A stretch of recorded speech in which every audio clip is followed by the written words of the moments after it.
The win streak is stopped at 3 as the Denver Broncos lose to the Los Angeles Chargers. Time to talk about it. Time to give you a bit of a countdown. And, well,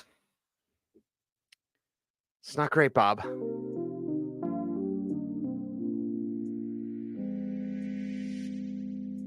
What happened in this contest? We're here to talk about it.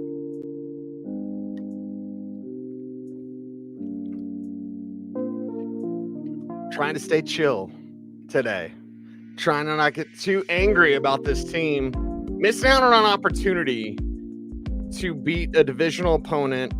This is the type of game that could come back and bite you when it comes to, in the hunt for the playoff seeding at the end. That's for sure.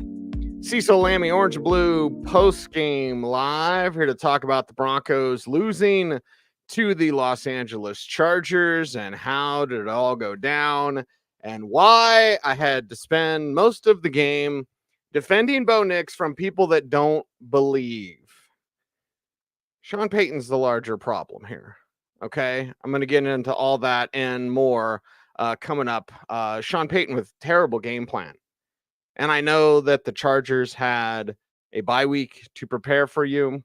I know that the Broncos were down 2 starters on the offensive line and technically 3, if you want to include, Mike McGlinchey and Palcho were not in at the right tackle position. Matt Pert in there, and he struggles as a veteran player, but a player with not a ton of experience.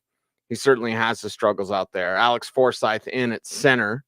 So, 2 starters down on the offensive line. When the Chargers defense was bringing it, Bo Nix was under pressure all day, and Sean Payton did nothing to help out his young quarterback. When the Chargers backed off their defense, wasn't necessarily prevent. It's not true prevent defense, but it's a softer zone, and they weren't necessarily changing things up. Bo was able to pick them apart.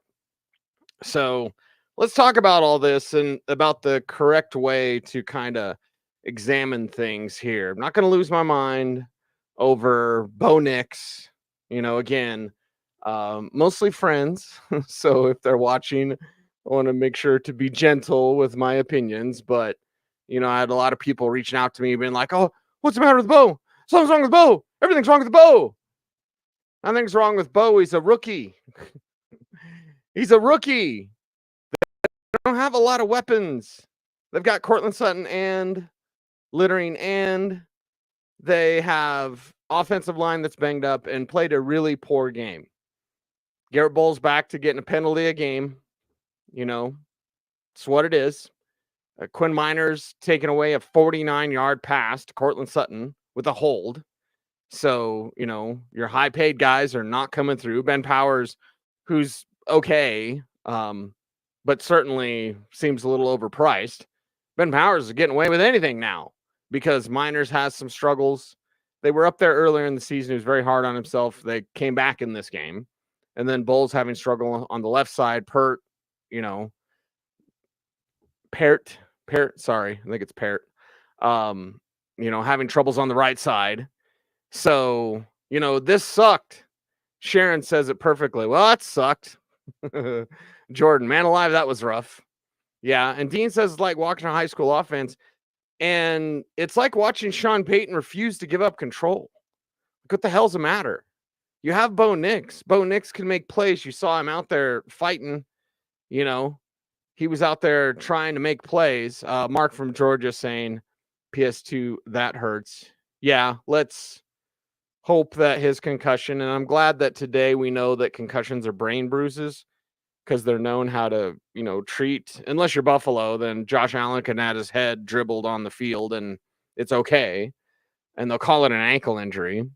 But with Pat Surtain with the concussion, you saw his head bounce off the turf. And that's a large portion of, how these things happen. It's not necessarily helmet to helmet anymore, but at least we know that they're brain bruises, and they're usually, if it's a good team, treated properly and players are looked at properly.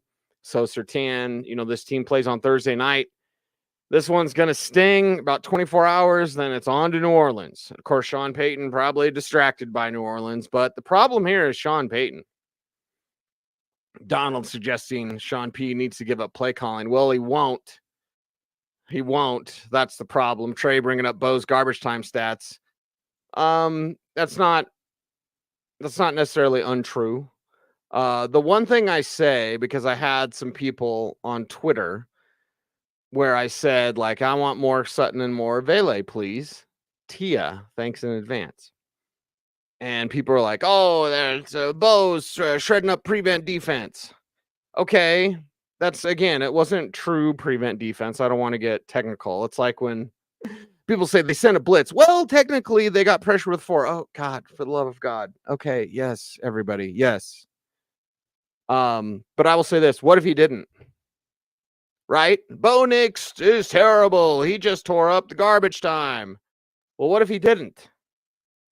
What would you say then? It's not excuses to talk about this offensive line playing like garbage. And it's not excuses to talk about the starters being hurt. It's not excuses to talk about the lack of talent. It's not excuses to talk about the lack of run game. These are just reasons why.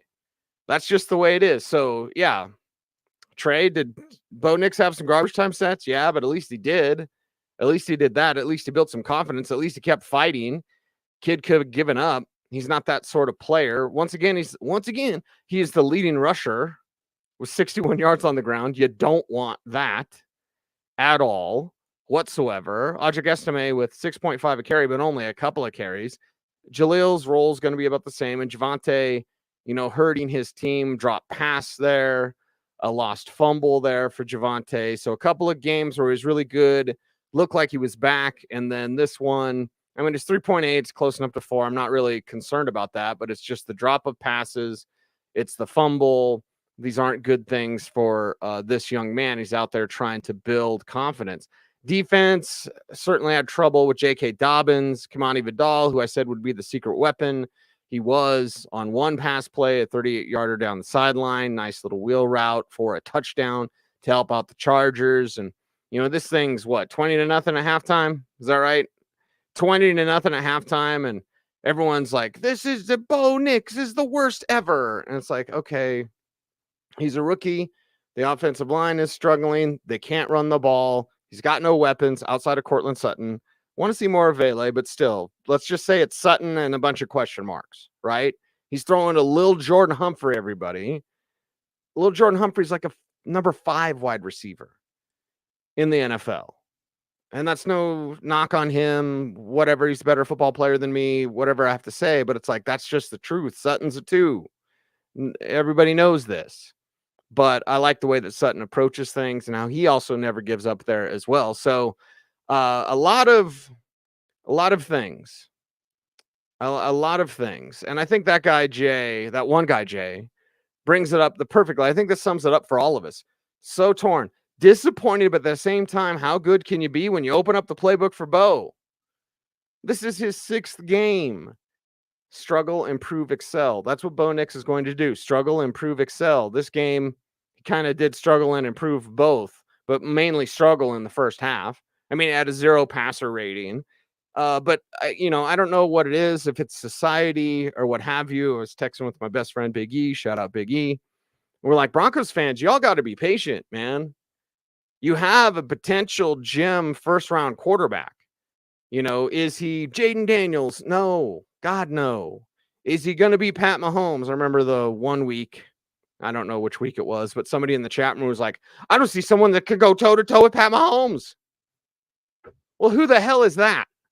Is it Josh Allen? If Buffalo kept not giving the Chiefs all the time, hey, here's Xavier Worthy, Kansas City. We're Buffalo. Yay. Our coach is lost. No, Bo's got the talent. You got to be, God blessed, patient. What do the kids say? Gyat?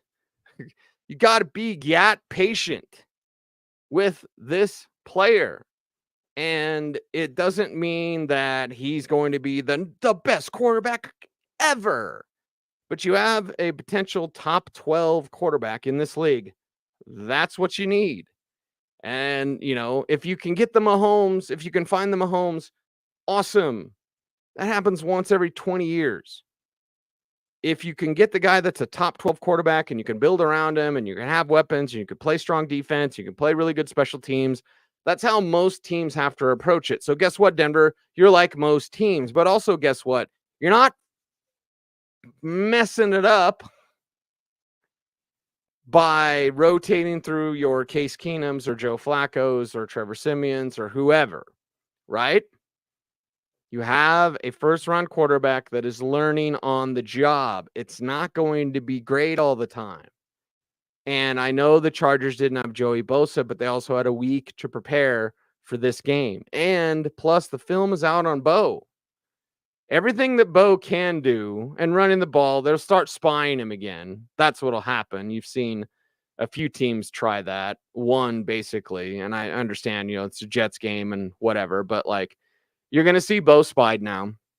If I'm New Orleans, that's what I do. I put a spy on Bo, and I single up court. A lot of defenses will keep safety help on court side. I don't think you have to. I think you can single them up if you have a really good corner. Of course, Marshawn Lattimore coming up with the Saints on Thursday. So it's like the film is out on Bo. It's time for Sean to let him do more. It's like Sean doesn't want to give up the control, and you have a quarterback. And I was asked a very astute question. I think it was a programmer. What did he say? I could look it up. But anyway, so he's like, I'm just a digital programmer, and I don't know football, but I see Bo Nix running a 2-minute offense or a 4-minute offense, and it looks really good. Am I crazy? And no, that's not crazy at all. When he gets in a 2-minute offense or a 4-minute offense, he looks really good. Why? He can make the calls. He can change the calls. He's not, Sean's just, I don't know what the hell Sean Payton's doing. And then it's not his system. For the millionth time, I feel like I always have to say this, but it's not the Sean Payton system. It's Sean himself being way too rusty. I'm not saying the game passed him by or anything like that, but when they go into more fast break mode and Bo has to kind of take over a little bit in terms of the order of plays and kind of the flow of the game, the team looks better. Also, soft defense. That has to be acknowledged in this. It wasn't truly prevent, but it was a soft defense, a zone scheme, and Bo has sliced him up as a runner and as a passer. And on the one scoring drive, he had more completions in that one drive than he had for the entire game. I believe it was 6 completions in that drive, 84-yard drive, again, top of my head. And that was more at the time in the fourth quarter than he had the entire game.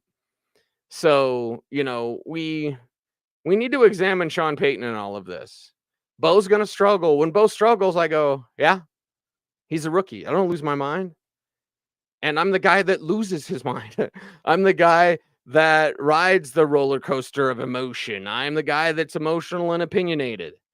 And when I see Bo Nix out there and, tips and overthrows, got to get those when that pass is tipped. And they tried with Marvin Mims a little bit. I'll give him a little bit of credit.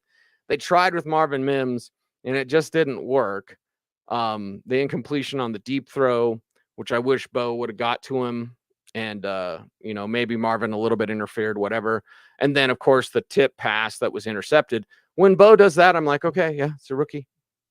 I don't sweat it at all. I don't understand what people wanted to see in a rookie season. CJ Stroud. Okay, he's not CJ Stroud. Jaden Daniels. He's not Jaden Daniels. But that doesn't mean he sucks. That doesn't mean he's terrible. I've been doing this show now for 14 minutes, and most of it is just defending Bo, and I think it's ridiculous. We all need to have the patience required. If it's week 12 and he's doing some of this stuff, you're like, wow, he's really not getting better. But just so far in these 6 games, I've seen Bo Nix look better than Drew Locke, Trevor Lawrence, yes, Bryce Young, and I know Bryce Young terrible or whatever, but in watching other rookie quarterbacks, you can see them exposed pretty quick, or they just never excel, even against prevent defense. How many times did Bryce Young face prevent defense? How many times did Trevor Lawrence face prevent defense? And they didn't tear it up as rookies. There's questions about Lawrence now to this day. Jaguars just stink. If you're London, you're like, can you guys keep him in Jacksonville, please? Because we don't want him over here. They don't get good football when the Jaguars play in London. This is not a Jaguars show. This is a Broncos show. It's Orange and Blue Postgame Live. I'm Cecil Lammey. And yeah, we just got to calm down on the whole Bo thing. Everyone's like, I don't see anything special. Well, I see a guy that's doesn't have any time to do anything, not usually, especially let's just talk the first half. When the Chargers were mixing up man and zone, when they were bringing blitzes, let's just talk about the first half. When he had a 0 passer rating. Guy had a 0 passer rating. I'm not making excuses for him, but we're going to seek the truth and speak the truth. Didn't have much time to throw. When he did, guys weren't open.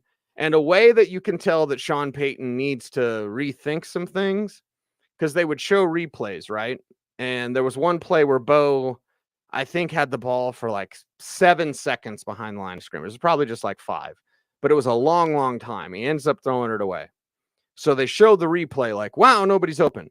And football is glorious in its complexity. It's also glorious in its simplicity. So you look at the pre-snap and the TV copy, which I generally don't like watching, but in the TV copy, you don't get to see the safeties. But on the replay, they showed you the full field. They showed you the safeties. And it's middle field open. So the middle of the field is wide open. So Bo Nix gets a snap. There are 0 routes to the middle of the field. The first thing you do as a quarterback is you get to the line, you identify the mic, and you see middle field open, middle field close. Is it single high safety? Middle field close? That means I go to the outside. Or is it middle field open? Watch what Herbert did. Herbert did it beautifully, like a master class, because you'd see the Broncos in middle field open and Justin Herbert would go to the middle field. Then you'd see the Broncos rotate single high, middle field closed, and Herbert would go to the outside because the plays are there, because the receivers are there. And so I'll watch the coach's tape very soon. As soon as I'm done with the show, I got another show to do. I got 2 blogs to write. And then I will get to the game tape, the coach's tape. And I watch on the same system that NFL teams watch on. Humble brag. It's my claim to fame. But if I'm seeing middle field open and no routes in the middle of the field, that's not on Bo Nix. That's on Sean Payton. And if I see middle field closed and there are not enough routes on the outside, then that's not on Bo Nix. That's on Sean Payton. So the problems with the Broncos offense aren't Bo Nix. You could say it's the offensive line and the injuries. That would be accurate. You could say it's the lack of weapons outside of Courtland Sutton. That would be accurate. But you could also say it's Sean Payton. Because, again, on that play, and I believe Nix ended up scrambling to the left and just throwing it out of bounds. But on that play, Nix has the ball forever. It's middle field open. There's 0 routes to the middle of the field. What are you doing? I think one on the outside was maybe a comebacker, and there was crossers, I believe. So there were 3 players on routes, but nothing to the middle of the field. So, I mean, if it's too high safety and you're just running crossers and then a comebacker on the left side, what? That's incredibly simple and easy to defend. If it's middle field open, you run a deep middle seam with a tight end. Could have been Lucas Kroll. And if Kroll doesn't do it in a couple more weeks, or maybe in the end of the game against the Saints, revenge game. It's a revenge game for half the team because they're all New Orleans Saints. Revenge game. But okay, then pull up Donald Parham off the PS. Go trade for a damn tight end. Although you have to win games to be buyers at the trade deadline. Better not lose 2 in a row. Better not lose this one to the Saints. Again, we'll get more on that. We're talking about this game and this contest. But I just think the Bo Nix slander is out of control because it's not accurate. And, do you need to see more from Bo? Yes. But I don't know what people are expecting. I honestly don't. What are you expecting from? He's got to do it all. He can't do it all yet. He's a rookie. So, if you're down on Bo Nix, really think about it. Were you in love with the pick to begin with? Because they have someone that has the tools, that has the fight, that has the smarts, something they didn't always draft with quarterbacks. And he has the work ethic. Again, something they always didn't draft with quarterbacks. He's got those things you need. Is he got the rocket arm? No. Do you need the rocket arm? No. You know, he doesn't have a Josh Allen arm. Not many players do. His arm is fine. It's not average. It's not below average. It's slightly above average, and it's fine. Nothing wrong with that. Clearly, he's got the athleticism, sneaky athleticism, or whatever you want to say. He's got the smarts. I think his feet have been off this year, which is really puzzling because that's not what he did at Oregon. But what do I know about Bo Nix's entire career, even the week at the Senior Bowl? Struggle, improve, excel. He will get to the excel part. So you can either jump off the bandwagon because, again, after this type of game, I'm sure the people that said, I'm out on Bo Nix after 2 games, which is ridiculous, by the way. It's utterly one of the dumbest things I've ever heard. I'm out on Bo Nix week 2. I'm out on Bo Nix. Like, that's just dumb. Don't be dumb. Don't be in a cult. And like, we have to have patience. If it's week 17 and he's looking like trash, you can be like, wow, he didn't get to the excel part. Struggle, improve, excel. It's what he did at Auburn. His Auburn days weren't as bad as people think. They weren't great by any means. And you can blame a lot of the coaching staff. But then he goes to Oregon. First game at Oregon, really bad. Second game, 5 touchdowns. Right? So struggle, improve, excel. He was balling out. He's a perfect fit there with Lanning and Oregon and that system. Bo Nix and Sean Payton can work out, but Sean's got to trust the kid. He's got to open it up for the kid. And right now, Sean Payton's being this control freak where he's got to control everything and he's got to make sure, and he gets angry when Bo flips a play that actually works if Troy Franklin could have actually caught. So it's unusual why you would draft the guy, put your legacy on with that guy, and then not trust the guy. Again, there's the Sam Kinison. If you don't trust the blank, why are you blanking the blank? Like, okay, yeah, if you don't trust Bo Nix, why in the hell did you draft Bo Nix? And it's very early in his pro career. These aren't excuses. These are just facts. It's very early in his pro career, but you got to open it up because now with 6 games now and 5 games entering this game, there's 5 games worth of film. Now there's 6 games worth of film on Bo Nix. You know what that means? You're going to know what he likes to do.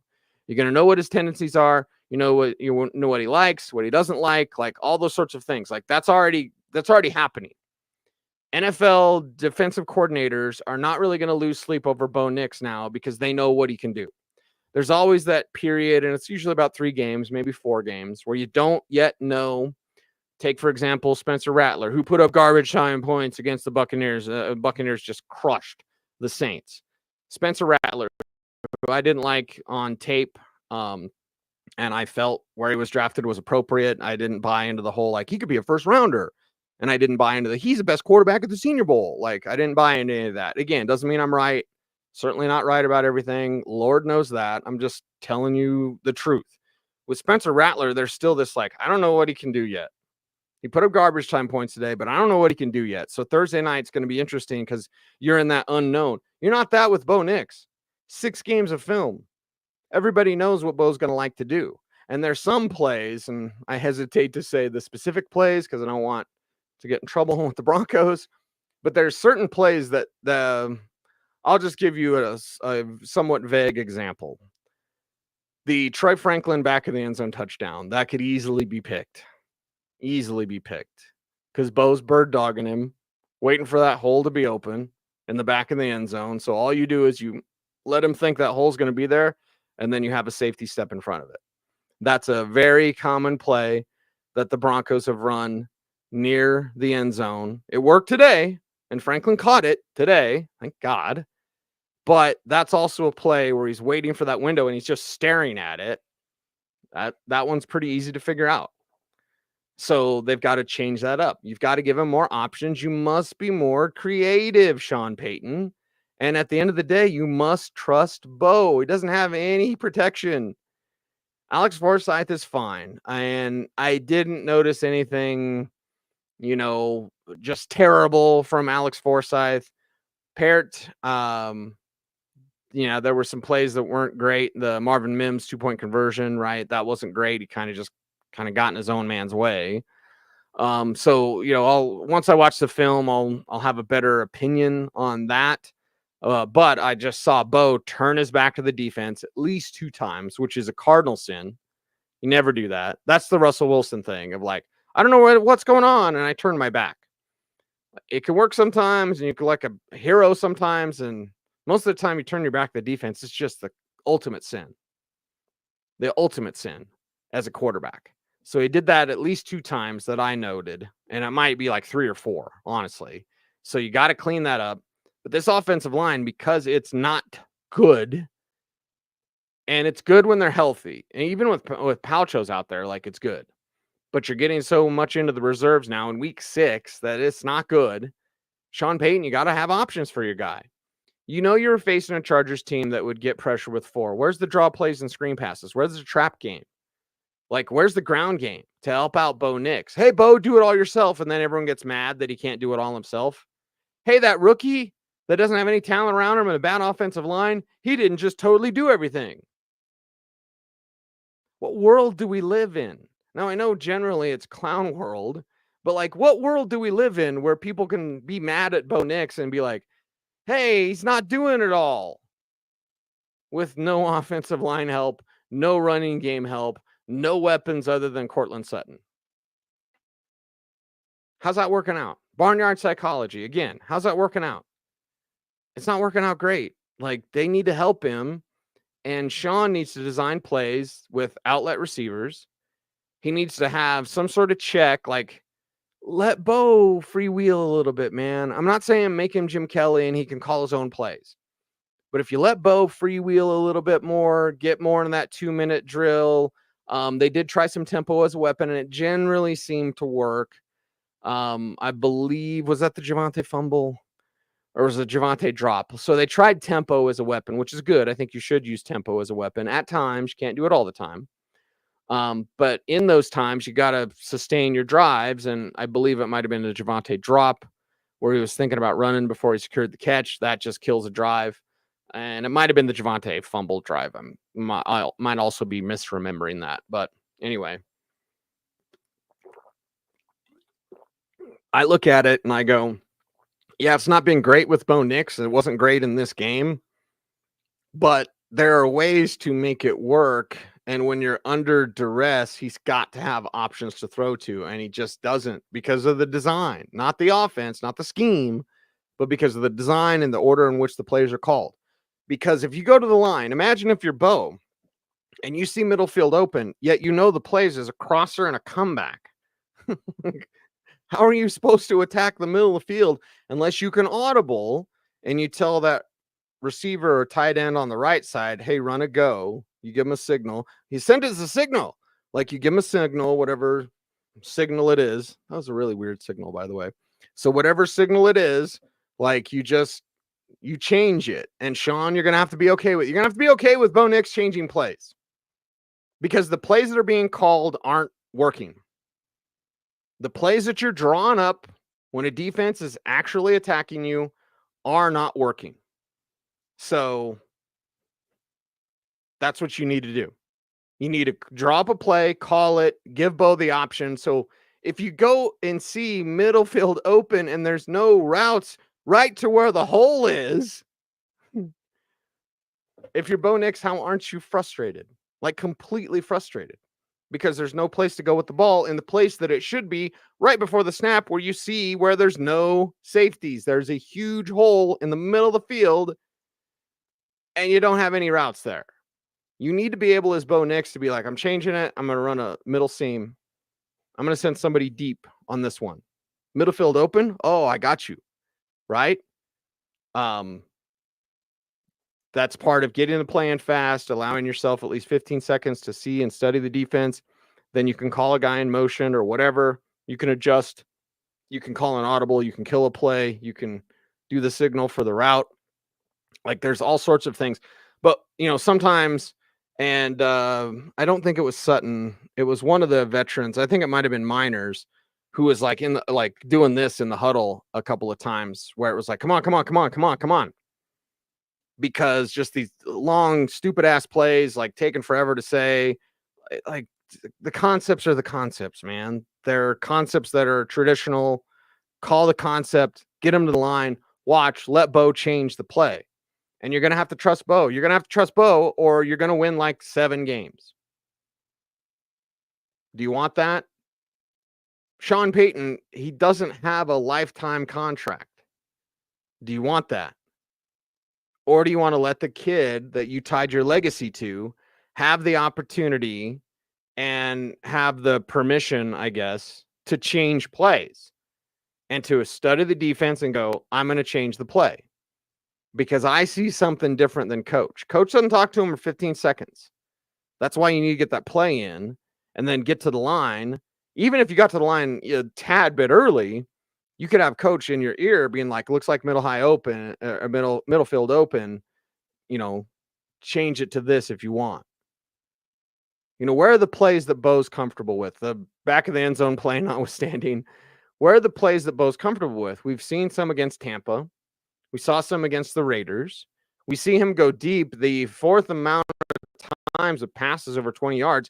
Our friend Nick Kosmider from The Athletic had that tweet before the game. Like, Bo Nix is fourth in the league in passes over 20 yards. Who would have ever thought that? But he's also completing 30%, 31%. I think it's 30.9. I'll just round up 31% of those passes. Now, I told Nick I would check, and I haven't checked because the game was on. And I like to actually watch the game and not be in my computer or on my phone during the game. But I believe, just top of my head, like memory stuff, on explosive plays, your completion percentage is like 35% at most. I could be wrong. I could be misremembering it. Old man brain. But like, okay, he's fourth in the league in passes over 20 yards and completing 31% of them. That's below average, but the average is like 35%. You're not going to complete a lot of those passes. People painting him as some sort of check down artist. I'm like, no, not really. There are more plays down the field that he does throw. He just doesn't connect with them. Imagine when he does connect with them. Imagine what it looks like when they are on the same page. Imagine like that. Chuck asked this, another Reeves Elway situation. I don't think so, because I don't think Dan had the same philosophy as John. And Dan Reeves, God rest his soul, just wanted to run, punt. And the Mississippi Mud Walk was not just Sammy Winder's touchdown dance. It was the way he ran the ball. So it was like 3 yards in a cloud of dust. Dan Reeves football. And John was the wild horse. And, obviously didn't get along necessarily. Not like John and Mike Shanahan did. And I think that potential relationship will be there. It will be there with both of those guys, with Sean Payton and with Bo Nix, but it's on Sean. This isn't on Bo. It's on Sean. I like what Mark says here. Rook's going to rook. He'll be okay. That's right. No says something. We are the worst on third downs. Yeah, the Broncos are terrible on third downs. How do you become better at that? You make them easier. That's the easy answer. To be better on third downs, you got to be better on first and second down. All of these, 3rd and 5+ or 3rd and 7 or 3rd and long, they're no-win situations, because then a defense can rush 3 and drop 8, and you really don't have a choice, especially in a 3rd and long situation. You're really not going to move the sticks. But if you look at what the Broncos are on third down and why they're so bad on third down, is because it's not 3rd and 1. It's not 3rd and 3. These are 3rd and 5+ or 3rd and long situations. And they're not good at converting those. Not many people are. And the reason why they're in 3rd and 5+ or 3rd and long is because on first and second down, they screw it up. And it's one of those things where you go, okay, can you make it easier? Yes, you can if you run the ball. But as you saw in the first half, Eddie, where Bo Nix had a 0 passer rating, I believe they had 20 plays. I'll go back and count that, but I believe the number was 20 plays at halftime on offense. They had controlled the ball for only like 8 minutes, which is terrible. Surprised the defense wasn't out of gas. And of course, the Chargers were able to move the ball, the Kamadi Vidal touchdown, etc. So it's like the defense had already given up the points. But like the Broncos, they didn't do anything on offense. They didn't possess the ball, and they didn't run the ball. You must be much more intent at running the ball. You got to hang on to the rock, stop fumbling Javonte. And it was a disappointing day for Javonte after the last 2 games where we felt like, okay, he's back against the Jets, but is he really back? And then he's back against the Raiders. Okay, I guess he's back, and then he's not back today. So is he back or not? Is he back or not? Because he should have been back. He could have been back. He was back, but then he wasn't back. And why wasn't he back? Because they needed him. This game, with a rookie quarterback and not enough weapons around him, you're going to have to be run heavy. And Bo Nix should never be your leading rusher. 6 for 61. That's a good number. That 61 is good and some escapability, certainly, but 6 for 23 for Javonte. Javonte needed those carries. As a team, now you were down 20-0 at halftime. Okay. So it's not like they're going to keep throwing or keep running the ball. But they had 18 rushes as a team, 6 of those from your quarterback, so only 12 carries. Only 12 carries from Williams, Estime, Jaleel, and then Troy Franklin got the end around this week, not Marvin Mims. Marvin Mims with 3 targets. One of those was picked off, by the way. Then one was a deep incompletion. What was the third one? Anyway, so it's like, okay, 12 carries and then 39 plays basically for Bo, 6 rushes and 33 passing attempts. That's not what you want. That's not what you want at all whatsoever. I like seeing Devon Vele out there. He's a fighter, 4 for 78 in this one. Sutton, 4 for 53 and a touchdown. Would have had more had Quinn Miners not held on that play. That was a 49-yard play.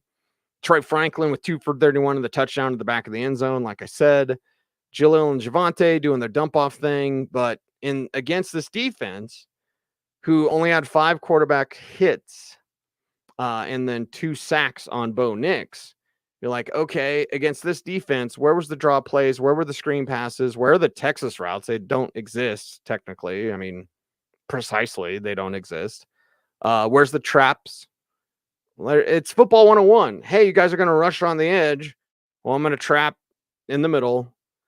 I'm going to draw play, and I'm going to screen pass you. I'm going to let the rush come in, and I'm going to dump it over you, and it's going to be some sort of screen pass to Jaleel. Jaleel is like the most underused on this team because they just don't use him right. They're plugging him up in there. What was it? Poona Ford met him one time in the hole and just destroyed him. I think Jaleel like bounced off Ford's belly, something like that. And it was like super easy play for the Chargers. And, Ford was all celebrating with his big old round butt. Like, yeah, because he's huge. And Jaleel that should never be Jaleel play. That's not a Jaleel play. Estime can do more. Now you got to stay in the games you can run. They weren't in this game, so that conversation kind of went bye-bye when it's 20-0 at halftime. But still, like, what are some of the major problems with this team? No stud running back, no stud receivers outside of Sutton. And he's number 2, whatever. He's their number 1. No tight end help. Lucas Kroll with a couple of catches, so I guess it's better than last week, I guess. But still, like, you're not really drawing up plays to feature anybody, and I think that you should. I think you should have, now, Courtland Sutton had 6 targets. I think he should have 10.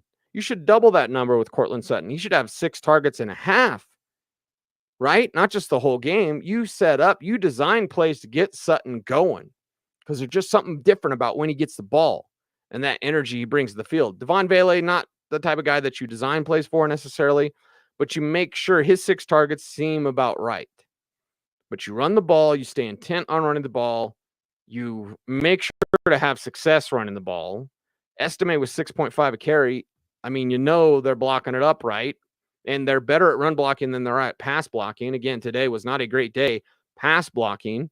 When you say, and when you look at, well, wait a second, only 5 quarterback hits for the Chargers, seemed like a lot more than that.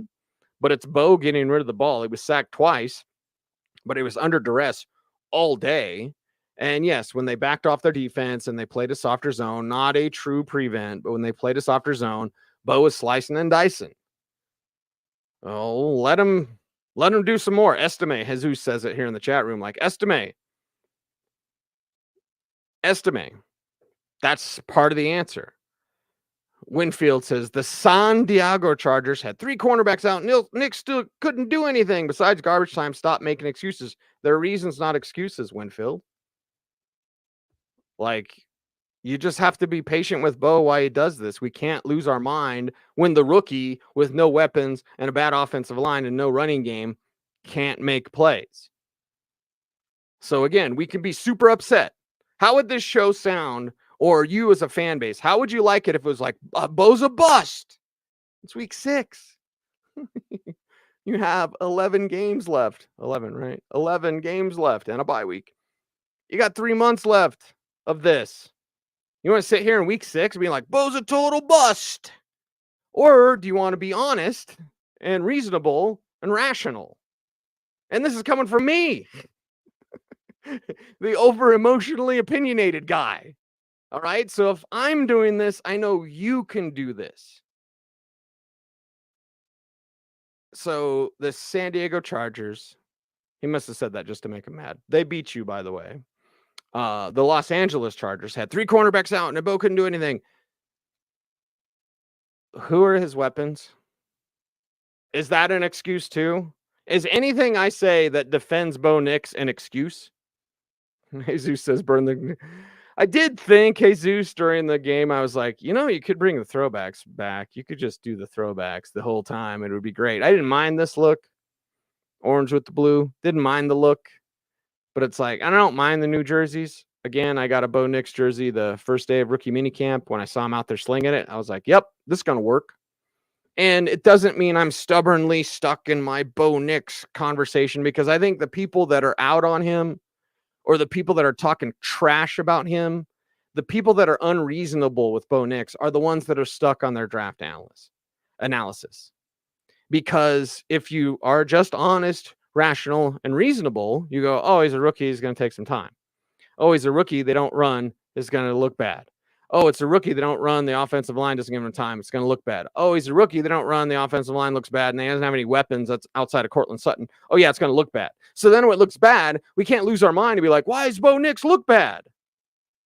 Do the math. Do the math. That's what you should be doing. Instead of being like, why isn't Bo the greatest player of all time right now, 6 games in?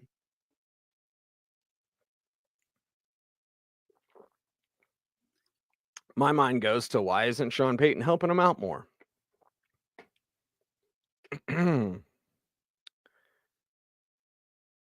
This one coming in from Darren. Is that right? Why won't the chat room change? Anyway, Frank says, Sean's a bust.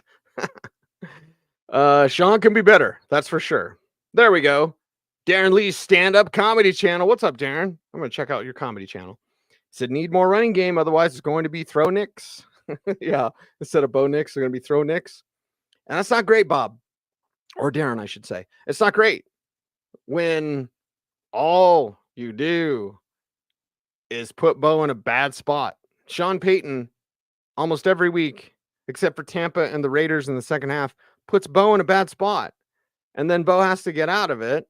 And then he does, and then I guess it's okay. And people kind of overlook it. But this is a problem. Radiant Katie says Bo's hands are tied by the play calling. At Oregon, he had the freedom to change the call and did so quite successfully. Why does Sean hinder his development? Bo is very intelligent and instinctive. I agree with that, Radiant Katie. And again, not an Oregon fan.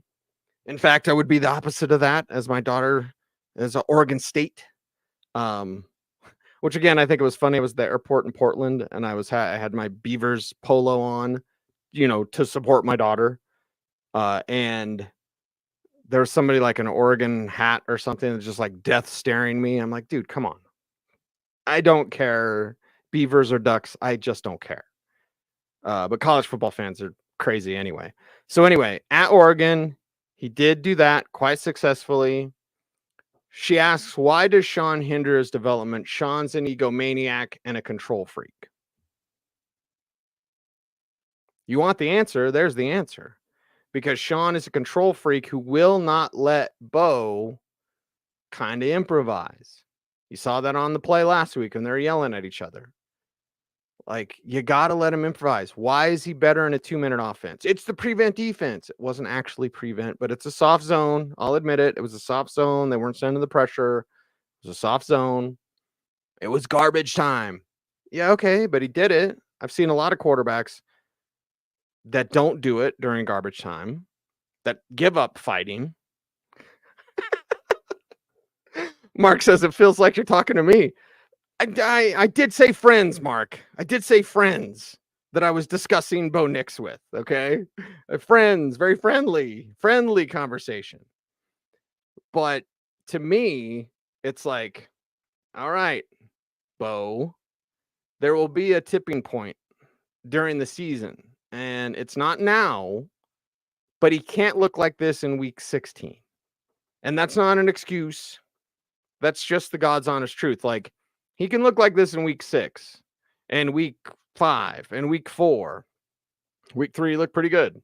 Week 2, some struggles. Week 1, some butterflies, actually. He can look like a rookie. But at a certain point of view, it's like the people. This one's going to get personal. And Mark, I'm not talking about you, brother, because you're a well-adjusted human being and a dear, dear friend. You know those people that no matter what in their life, they're just always blame everybody else? You know, it's the guy that's like, and trust me, there are times I used to be that guy. Hopefully I'm not that guy anymore. But the people that just blame stuff from their past, well, it was my coach, man. I would have made varsity, or I would have made college, junior college, or whatever. If my coach. I remember having a conversation with a dear friend. He's passed away this year, so God bless Tom. RIP, but he's a pastor out at Pine Bluffs. And I remember talking to him when I was 21 or 22.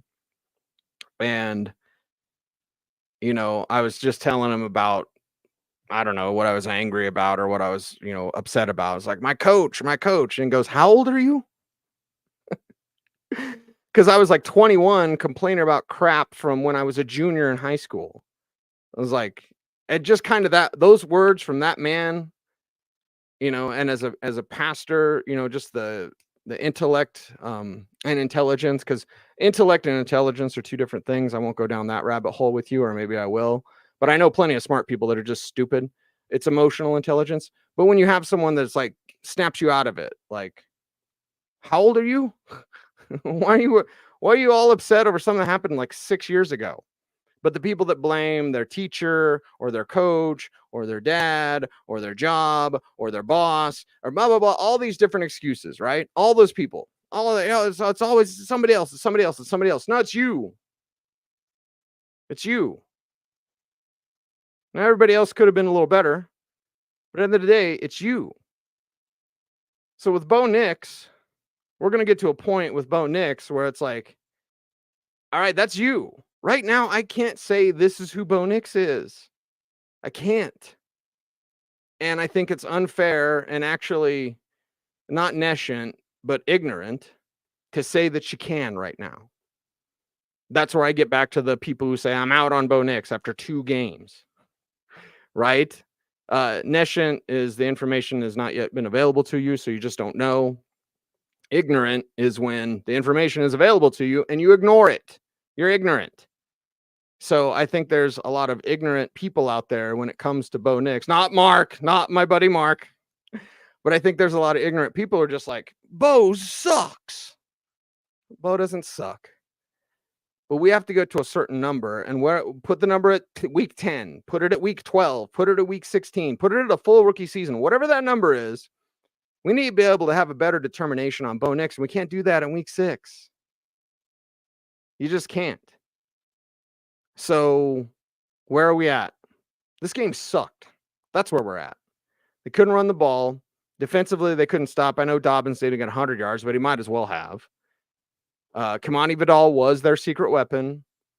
You know, and no Pat Surtain. Again, not making excuses. But Simi Fehoko should not be your leading receiver. Lad McConkey was a little bit of a problem. So it's not like anyone got at him, right? Quentin Johnston, their number 1 receiver, had 3 for 22. And Surtain was hurt immediately in this game. Hopefully he's back after the concussion. This is just one of those mama said games. Like, yeah, it's just wasn't their day, man. And that's not an excuse. That's just what happened. They couldn't do anything offensively. Bo was under duress all day. He doesn't have hardly anybody to throw to outside of Courtland Sutton. So, yeah. Throw Nix. I like that. I like that. Bo is 68 years old. Well, he's up there. He's up there, that's for sure. Diggity says, preach, church, preach. And then I don't know what this is about Spencer Rattler. It's his first game and there's no film on him. And that was also in garbage time. It was like 51-20, whatever the number was. So, again, Bo Nix had some garbage time. Spencer Rattler had some garbage time. So there you go. This one's really interesting. And Mark, I'll go back to something Mark texted me when he's like, it's pretty bad when Sean Payton is outcoached by Jim Harbaugh. And Greg Roman, for the love of God. Greg Roman was so bad with Baltimore. They're like, can you just please go? It's not like Lamar has taken those next steps necessarily, except with those tight ends, because he uses them all except for Mark Andrews. But it's like Greg Roman's offense is the simplest in the league. It's 2 reads and run, and it's a lot of handoffs. It's a lot of power coming right at you. So Dobbins did a good job there. But Joe's exactly right. They're out-coached. How do you get out-coached by one of the... Their play sheet. Sean Payton's got this huge-ass play sheet, right? Big old fighter post. I think I do have a poster board. Oh, not a poster board. This is Sean Payton's play sheet, right? That's his play sheet. It's like the old Waffle House menu, right? Sean Payton's play sheet. He's looking at everything. This is Jim Harbaugh's play sheet. Let me see. One who sees in the dark. I was studying old shamanic cultures, so I took a little notes there. Yeah, don't get me started on the crunchy stuff. Anyway, let me go through some chat room comments here, and we'll wrap up the show in about 7 minutes. Yeah. Sean couldn't even win twice with Drew Brees in a horrible division. That's true. And again, not to make an excuse for Sean, but there also were some terrible calls for the Saints. The non-pass interference call against the Rams. Like, they're probably winning the Super Bowl that year. So he's had some bad luck. That's for sure. We must have some troll in the chat room, I guess. Somebody. Claude says, love that fourth quarter Bo. Yeah. Love the 2-minute Bo. Love the 4-minute Bo. Love the Bo that's allowed to change plays. Don't love Sean Payton, the smartest guy in the room. I've discovered electricity. It's Sean Payton, everybody. Mike says no family drama, even though he's a lifelong duck. Thank you, Mike, for that. Thank you. Rational college football fans. SM says Rocky Mountains Men's Clinic can fix a soft zone. That's right. Here's something. And one of those would be, well, they're both Sean Payton, but you have to wonder, and I saw our very own Scrappy Will Peterson put this out on Twitter, like, it's not a great look for George Payton. Now he's got a great look with Pat Surtain. He's got a great look with Quinn Miners. He's got a great look, in my opinion, with Jonathan Cooper. Got a great look with Riley Moss. So there's some real big hits. And they're not all going to be hits. But when you draft Mims and then you just don't get him the ball, you try to do this time. You forced it. 3 targets, 0 catches. Didn't work. And then Troy Franklin, who's as inconsistent as the day is long. Those are your 2 picks. And I wouldn't say that Franklin was an early round Miguel because it was, a 4th rounder. But they did have a 2nd round grade on him. I had a 2nd round grade on him. Now, there are some things about his inconsistency behind the scenes that had I known from coaches in college at Oregon, I probably wouldn't have dinged him that much, maybe a 3rd round grade.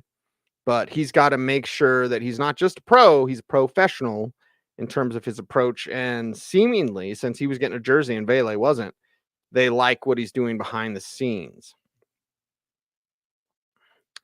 Sir Les says losing a game and chalking it up to experience is one thing, but losing Sertan is another. Right. Shut him down. You got a game on Thursday, and I'm not even sure he can be ready for that. Per league protocol, he'll have to go through testing, then he'll have to practice, then they'll have to see how he responds, and then they can make a decision. So I think there might be enough time to get him through the concussion protocol, but there just might not be. He might miss the Saints game, which, again, isn't great. Isn't great. Okay. Dylan says, please get us a comparison between Bo and Russell at 10 Denver last year, touchdown sacks, maybe in yards per game. I'd love to know, please, Cecil. Well, Dylan, I can tell you one off the top of my head is that Russell Wilson was getting sacked on average about 6 times a game, and Bo Nix is about 2 times per game. So you love seeing that. As far as touchdowns and all that, it's probably in Russell's favor, honestly, after 6 games. But just in terms of the sacks. And then I would say another advantage for Bo would be time before pass, TBP, or time in pocket would be faster than Russ, who wouldn't throw very fast. And then all that.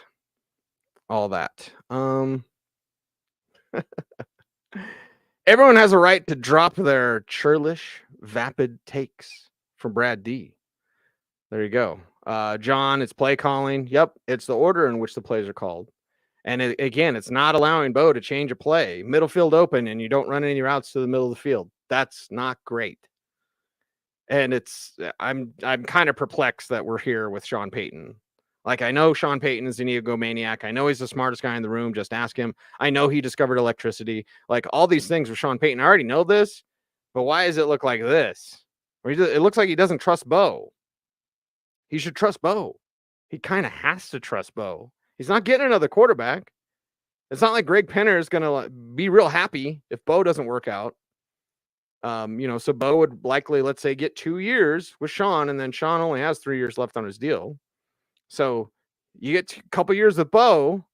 Now you got a year left, and you got to figure it out with Bo. You're not going to get another quarterback. Bo's your guy. Somebody on Twitter mentioned bringing in Jarrett Stidham. I was like, no. What does that do? Jarrett Stidham. Your record would be much worse with Jarrett Stidham in there. I mean, it's Bo. It's all Bo all the time. All gas, no brakes. All Bo, no brakes. That's what it is. Alex noticing something. Bo Nix underthrows too. Yes, he's done that a couple of times, and it's his feet, Alex. We've seen that from week 1. We saw it in this game a couple of times where guys would be open downfield, and Bo can't arm everything. He's got to set his feet, and I think he gets a little rattled where his feet will just be sloppy, and he'll try to make that throw in and underthrows guys, and guys are sliding. That's it. I like what Diggity says. Bo definitely has what it takes. Just watch when it all clicks. Yeah. And Scott says the entire team is not clicking. It's not just Bo. That's correct. 1,000%. And then Excellent X. Broncos lost home field advantage when they blew up Old Mile High. Pretty much, yeah. Because when it was in Vesco, it's the wine and cheese crowd. And now that it's in Power Field, thank God it's still not Sports Authority Field. That was so bad. Wasn't there a year where it wasn't anything? Where it was just like, yeah, I don't know. But the Sports Authority sign was still up, I think, if I'm misremembering that, whatever. But it's like, yeah, the place is quiet. It's like a ghost town. That's for sure. RJ tells it like it is, and I love it. Thank you. I appreciate that. Trey says something. Bo's story isn't done yet. They overcome a lot of stuff around him. That's where the blame for Sean and the lack of playmakers comes in. Alex says he's taking too much time in the pocket, not finding the open receiver. I could actually make the flip argument of that, is that he is abandoning the pocket too quickly, sometimes for good reason, sometimes not for good reason. And I could say there's not many receivers that are getting open. Now, the one play on when he scrambled to the right, this was early on. Mims was breaking free deep, but he wasn't ever going to see that based on where the rush was coming from him and the way that he was flushed in that. And I think that was one of the plays he turned his back on the defense. Like, don't do that, because Mims broke off his route. And again, it was middle field open, so it was 2 high safeties.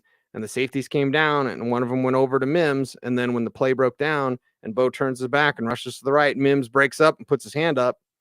I mean, if you don't turn your back to the defense, if you just scramble to your right and Mims does that same thing, now you're set to throw. You turn your back and then you've got to get reoriented. Where's everybody at?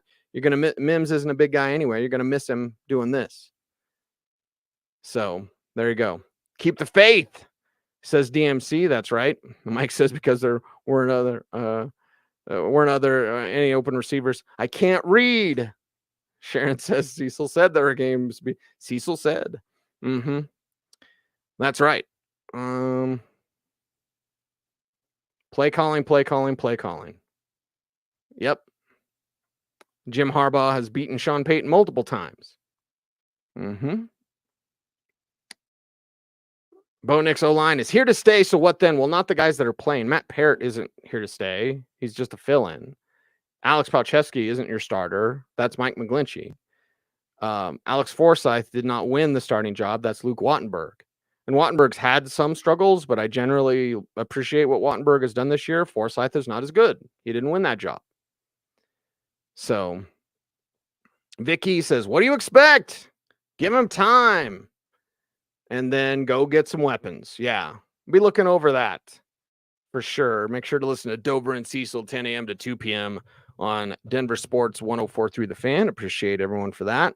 Orange and Blue today with myself and Andrew Mason. Now, Mace has some assignments coming up, and it's a short week with New Orleans, so I'm not sure if he'll be able to join me this week, but make sure we'll get it out there. DH3 said, would you make a move? Not the first rounder that Stoke is talking about. When Brandon Stokely was like, they should first rounder, I was like, no, he's going to be a free agent next year. Let's get him next year. And T. Higgins is essentially a faster Courtland Sutton. T. Higgins is a number 2. And I've seen it going back to Alvin Harper or Peerless Price, where you take a team's number 2. Yeah, but here he could be the number 1. Morgan Freeman voice. And they never were the number 1. Alvin Harper was opposite Michael Irvin. And everyone's like, oh, if Harper, he's the man. And then he went to Tampa Bay, didn't do anything. Peerless Price was opposite Eric Moulds. Big E helped me out on that one. So Peerless goes from Buffalo to Atlanta, and he could be the number 1. He didn't do anything. And Higgins, God bless him. I like T. Higgins, but he's a number 2. Y'all don't like Courtland Sutton because he's number 2. Well, you want to go get T. Higgins, and he's number 2? So Tim Patrick did have a good game today, though. There was a time when Tim Patrick had 68 yards receiving, and the Broncos offense had 80 yards. So, Timmy, we miss you, Timmy. Maybe A.T. Perry, a player that both myself and Andrew Mason compared to Tim Patrick, can do a little more when he's ready. He's on the practice squad right now. So there you go.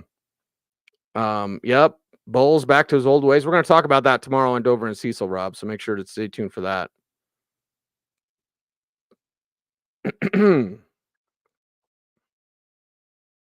Mike Patton rules. You're right. He does rule. Wolf Mother, you suck. Anyway, that's what that clip is from. And that clip is from Last Cup of Sorrow video. There you go. I knew it would come to me. Old man brain. Anyway, appreciate everyone for watching Orange Blue Postgame Live. Don't lose your stuff. All right? My advice to you, and I don't tell fans how to fan, because my buddy Zach got mad at me because I said there was one Broncos fan that had the shoulder pads on with the spikes like a Raiders fan, and I was like, don't be that guy. And my buddy Zach was like, you could be anything you want. While that's not untrue, should you copy Raider fan? No. Hell no. I did see, what was the fan that they showed today? It wasn't the Darth Vader fan, but there was another fan that had a unique get up, I have to go back and, I guess I'd have to watch the game broadcast, which I don't want to do. I don't want to do that. But I'll watch the coach's tape after this. Either way, I'm not telling you how to fan, but I'm kind of telling you how to fan. Just be patient with Bo. It's there with Bo. He needs some help, Bo. Sean Payton needs to be better, Bo. Don't give up on Bo, all right? Don't be out on Bo. He's a rookie.